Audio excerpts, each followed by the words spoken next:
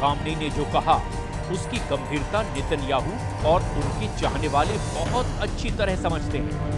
Donald Trump को भी मालूम है कि राष्ट्रपति पद की शपथ लेने से पहले इजराइल और ईरान के बीच सीधा युद्ध किसी भी वक्त भड़क सकता है। ईरान के हाथ से सीरिया निकल चुका है, लेकिन खामनेई का इरादा बता रहा है कि इजराइल और अमेरिका को फंसाने वाले खेल की चाल ईरान ने चलनी शुरू कर दी है।